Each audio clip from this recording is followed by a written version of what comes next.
This is I've Got Scars, baby. Well, I was a flight attendant in 1971, and on June 10th of 1972, I was on a routine flight from Nashville to LaGuardia. Well, all the passengers had gotten off except one couple in the back.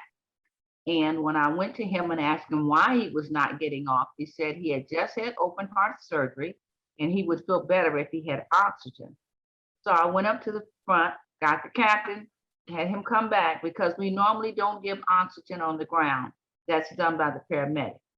So the captain came back, he checked him out, he okayed it. He looked at me and said, okay, go ahead and give him the oxygen since he's had some medical conditions. I took the bottle down like I normally do, and I put it in a seat across from him, and my back was toward him because I wanted to test it. Normally, they don't test oxygen on the airplane like they do in the hospital.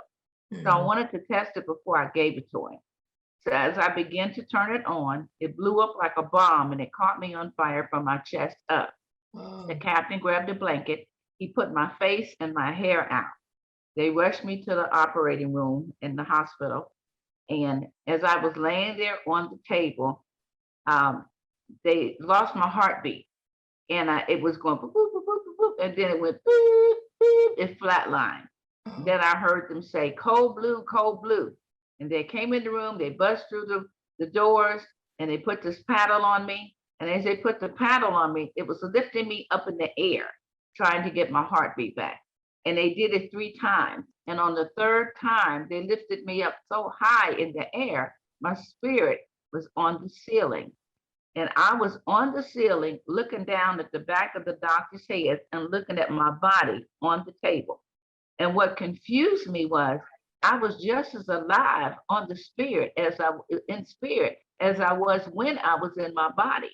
Wow. So the next thing I knew, I crossed over in an area I had never been before. Now, the next thing I knew, I saw my grandfather. My grandfather died when I was 5 years old. And he was saying, go back. And I was saying no. And he was saying yes. And I was saying no. And the next thing I knew, I said, wait a minute. You're supposed to be glad to see me. Well, he turned around and looked at me with disgust and said, just go back. Well, I didn't know how to go back because I didn't know how I got there. So the next thing I know, I heard this, and I was in the brightest of whitest of lights that you can imagine. It was so bright, I put my hands in front of my face and I was trying to peer through my fingers to see if I could see what this light was. It was too bright, it was blinding. And I couldn't open my eyes, but I could hear this. What have you done to bless someone while you were on earth? And is anybody better off because they know you? Well, I must have had the wrong answer because I got kicked out of heaven. And the next thing I knew, I was back in my body.